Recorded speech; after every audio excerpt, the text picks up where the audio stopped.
5 très beaux reportages sur la côte normande depuis lundi et bravo à notre bureau de correspondants en Normandie. Autre série estivale qu'on termine aujourd'hui, une belle promenade ensemble dans quelques villages du Mont Ventoux. À chaque étape, des images superbes, un réel attachement à un art de vivre. On termine la série à Sceaux, connu dans le monde entier pour son nougat noir. On y va avec Pauline Lefrançois et Philippe Fontalba. À quelques pas du Mont Ventoux, au milieu des champs de lavande, Sceaux dévoile tous les secrets de Provence. En arrivant dans le cœur du village, il se dégage un air de vacances. Dans les galeries de peinture, dans les magasins de souvenirs, le Mont Ventoux est partout. Même ici, dans cette confiserie très connue. Dans cet atelier, les machines n'ont pas changé depuis les années 40.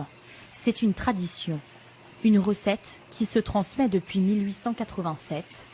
La fabrication du nougat noir. Je mets des amandes avec le miel et le sucre et j'attends que ça cuise et que ça boue un peu. Les confiseurs travaillent à l'ancienne. La cuisson dure 40 minutes à une température bien précise mais secrète. Et là, c'est tout le savoir-faire de Nadine qui permet de contrôler la cuisson et à l'œil, tout se fait à l'œil. C'est grâce à son savoir-faire qu'on arrive à avoir cette qualité de nougat. Le nougat noir de Sceaux est connu dans le monde entier, car la vieille boutique attire la curiosité des touristes.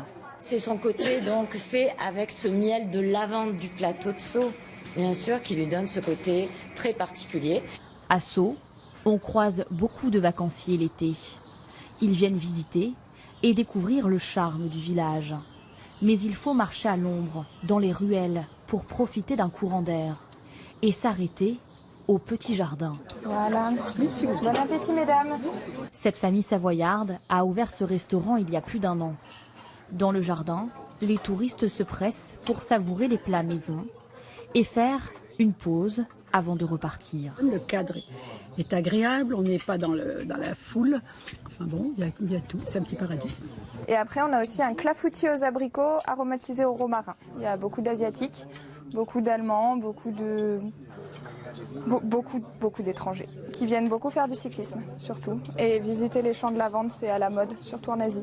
Plus loin, sur le plateau, au pied du Ventoux, on coupe la lavande dans les champs. Dans celui d'Evelyne, c'est du lavandin, une autre variété, qui doit être taillée à la main avec une faucille pour confectionner les bouquets. Ça sent la Provence. C'est la principale activité du village, la lavande. Il doit y avoir 45-50 agriculteurs sur le plateau. Et, bon, ils ne font pas tous des bouquets, mais ils font de l'huile, de la fleur. Donc c'est ce qui fait vivre le village en priorité.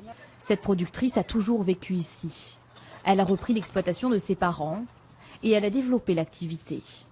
Dans l'ancienne ferme, Pascal, la couturière, fabrique ses petits coussins de lavande. On les met dans les tiroirs pour parfumer ou pour éloigner les insectes. Parce que les qualités de la lavande, c'est d'éloigner les insectes. C'est une tradition en Provence de mettre de la lavande dans les placards et dans les armoires. Une tradition et un héritage de la nature provençale. Sceaux, sur son rocher, en est le gardien. Et ses habitants aussi, protégés et inspirés par le Mont Ventoux.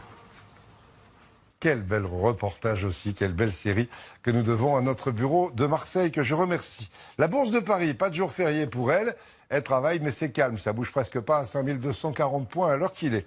Dans un instant, la météo de Tatiana Silva.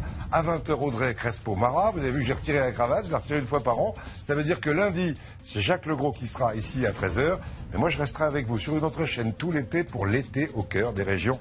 Tous les jours, je vous souhaite de très bonnes vacances si vous partez. Et puis allez, on va se quitter avec encore quelques images de ce beau défilé de tout à l'heure. À très bientôt, bon après-midi.